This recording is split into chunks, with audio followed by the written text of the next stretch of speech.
எல்லாருக்கும் வணக்கம். இன்றைக்கி இந்த வீடியோவில் குரோம்பேட்டை வெற்றியில் ரொம்ப மாதமாக க்ளோஸில் இருந்த ராகேஷோட ஸ்க்ரீன் 2 இப்போது ரெனோவேட் பண்ணியிருக்காங்க. அதாவது வெற்றி தியேட்டரோட ஸ்க்ரீன் 3 ரெனோவேட் பண்ணி ஓப்பன் பண்ணியிருக்காங்க. டீட்டெயிலாக அந்த ஸ்க்ரீனை பற்றி பார்ப்போம். வாங்க வீடியோக்குள்ளே போகலாம்.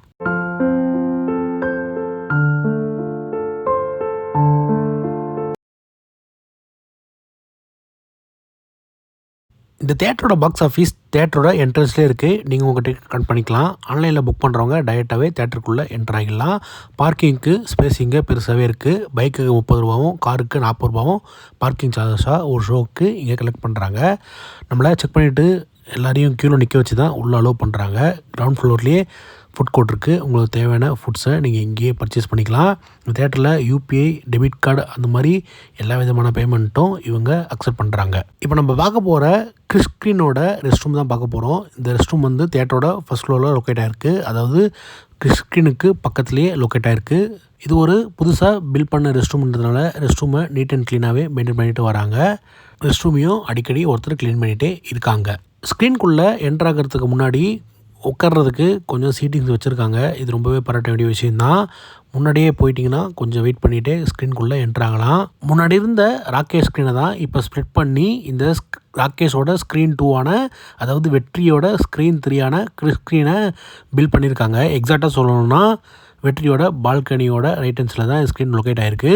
நாங்கள் போகிறப்ப தான் ஓப்பன் பண்ணதுனால எல்லோருக்கும் சாக்லேட் கொடுத்து வெல்கம் பண்ணாங்க. ஸ்க்ரீனுக்குள்ளே என்ட்ரான உடனே எனக்கு 2 சர்ப்ரைஸ் இருந்தது. ஒன்று, அந்த ஸ்க்ரீன் ஃபஸ்ட் ரோவில் இருக்க லாஞ்சர் சீட்ஸ் தான். ஆமாம், இதுக்கு லாஞ்சர்னு சீட்டோட பேர் வச்சுருக்காங்க. இந்த ஸ்க்ரீன் ஃபஸ்ட் ரோவில் இருக்கிற லாஞ்சருக்கு மொத்தம் 8 சீட்ஸ் கொடுத்துருக்காங்க. அந்த லாஞ்சருக்கு 130 ரூபான்னு டிக்கெட் ப்ரைஸ் சார்ஜ் பண்ணுறாங்க. லாஞ்சருக்கு பின்னாடி இருக்க சீட்ஸை இவங்க கோல்டுன்னு பிரிக்கிறாங்க. இந்த கோல்டுக்கு மொத்தம் 94 சீட்ஸை அலாட் பண்ணியிருக்காங்க. இந்த கோல்டுக்கு 130 ரூபா தான் டிக்கெட் ப்ரைஸை இவங்க சார்ஜ் பண்ணியிருக்காங்க. இந்த கோல்டுக்கு பின்னாடி இருக்கிற ஏலேருந்து பீரோ வரைக்கும் இருக்கிற சீட்ஸை டைமண்ட்னு பிரிக்கிறாங்க. இந்த டைமண்டுக்கு மொத்தம் 10 சீட்ஸ் இருக்குது. இந்த டைமண்டுக்கு 183 ரூபா டிக்கெட் ப்ரைஸ் சார்ஜ் பண்ணுறாங்க. இந்த 3 கிளாஸ், அதாவது டைமண்ட், கோல்டு, லாஞ்சர், இந்த 3 கிளாஸ் சேர்த்து ஒரே நேரத்தில் இங்கே 112 பேர் ஒரே ஷோவில் உட்காந்து படம் பார்க்கலாம். சீட்ஸ்லாம் ரொம்ப ரொம்ப கம்ஃபர்டபுளாகவே இருக்குது. லெக் ரூம், புஷ்பேக் எல்லாமே சூப்பராகவே இருக்குது. எந்த ஒரு கம்ப்ளைண்ட்டுமே கிடையாது. 2 பக்கம் இருக்கிற வே கார்னருக்கு கப்புள் சீட்ஸ் கொடுத்துருக்காங்க.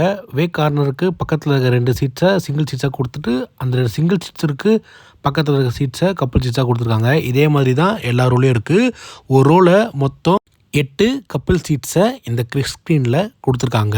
நான் இந்த ஸ்க்ரீனில் டிக்கெட் புக் பண்ணும் போது பிளாங்காக தான் இருந்தேன், என்ன மாதிரி ஸ்க்ரீன் இருக்க போது சொல்லிட்டு. ஆனால் உள்ளே என்ட்ரான உடனே எனக்கு பெரிய சர்ப்ரைஸ் இருந்தது. 27 அடி அகலமும் 14 அடி உயரமும் கொண்ட ஃப்ளாட் ஸ்க்ரீன் தான் இங்கே கொடுத்துருந்தாங்க. எனக்கு இது பார்த்த உடனே ரொம்பவே சர்ப்ரைஸ் ஆகிடுச்சு. ரொம்பவே சந்தோஷமாகவும் இருந்தது. அதை விட பெரிய சந்தோஷம், இந்த ஸ்க்ரீனில் DTS:X ஆடியோ சவுண்ட் யூஸ் பண்ணுறாங்க. அது இன்னும் எனக்கு சந்தோஷமாக இருந்தது. இந்த ஸ்க்ரீனில் மொத்தம் 14 சரௌண்ட் ஸ்பீக்கரும் 8 ஓவர் ஹெட் ஸ்பீக்கரும் யூஸ் பண்ணுறாங்க. சரௌண்ட் ஓவர் ஹெட் ஸ்பீக்கருக்கு எல்லாமே 3 dBயோட பிராண்ட் ஸ்பீக்கர் தான் யூஸ் பண்ணுறாங்க. சரௌண்ட் எஃபெக்ட்லாம் அவ்வளோ துல்லியமாகவும் பேஸோட பஞ்சு இங்கே ப்ரீமியமாக இருந்தது. ஆடியோ குவாலிட்டி இங்கே டாப் நாச்சாகவே இருந்ததுன்னே கண்டிப்பாக என்னால் சொல்ல முடியும். நீங்கள் ஹாலிவுட் ஆக்ஷன் படம்லாம் பார்த்தீங்கன்னா இந்த ஸ்க்ரீனில் சவுண்ட் எஃபெக்ட்டு நம்மளை தெறிக்க விடும். கண்டிப்பாக ஆடியோ குவாலிட்டி மாதிரியே இந்த ஸ்க்ரீனில் வீடியோ குவாலிட்டியும் டாப் நாச்சாக இருந்தது. ஆமாங்க, இந்த ஸ்க்ரீனில் கிறிஸ்டியோட 2K RGB laser projector use பண்ணுறாங்க. இந்த ஸ்க்ரீன் எப்படி இந்த ஆடிட்டோரியத்துக்கு ஆப்டான ஒரு ஸ்க்ரீனும், அதே மாதிரி தான் இந்த லேசர் ப்ரொஜெக்ஷன் இந்த ஸ்க்ரீனுக்கு ஒரு ஆப்டான ப்ரொஜெக்ஷனை கண்டிப்பாக சொல்ல முடியும். பிக்சர் குவாலிட்டி டாப் நாச்சாக இருந்தது. கலர், கான்ட்ராஸ்ட், பிரைட்னஸ் எல்லாமே பக்காவே இருந்தது. இன்டீரியரும் பார்க்கறதுக்கு ரொம்பவே கூலாகவே இருந்தது. ரொம்ப ரொம்ப அட்ராக்டிவாக வந்து சொல்லலாம். அதை விட அந்த இன்டீரியர் கொடுத்துருந்த லைட்டிங் வந்து என்னை ரொம்பவே பிடிச்சிருந்தது. ஃப்ராக்ரன்ஸ் எதுவுமே இந்த ஸ்க்ரீனில் இல்லை, இனிமேல் யூஸ் பண்ணுவாங்கன்னு நினைக்கிறேன். ஏசி இந்த ஸ்க்ரீனில் சூப்பராகவே இருக்குது. ராகேஷை ஸ்ப்ளிட் பண்ணி மொத்தம் 2 ஸ்க்ரீன் இங்கே பில்ட் பண்ணுறாங்க.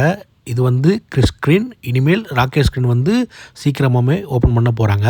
அதை பற்றி நம்ம ஓப்பன் பண்ண உடனே பேசலாம். இப்போது இந்த ஸ்க்ரீன் எப்படி இருந்ததுன்னா, எனக்கு கொடுக்குற அமௌண்ட்டுக்கு ஒரு ஒர்த்தான ஃப்ளாட் ஸ்க்ரீன்னே கண்டிப்பாக சொல்லுவேன். இனிமேல் ஒரு ஹாலிவுட் படமாக இருந்தாலும் சரி, ஆக்ஷன் படமாக இருந்தாலும் சரி, இந்த கிறிஸ் ஸ்க்ரீனுக்கு தான் நான் ப்ரிஃபரன்ஸ் தருவேன். அந்தளவுக்கு எனக்கு இந்த ஸ்க்ரீன் ரொம்ப ரொம்ப பிடிச்சி போச்சு.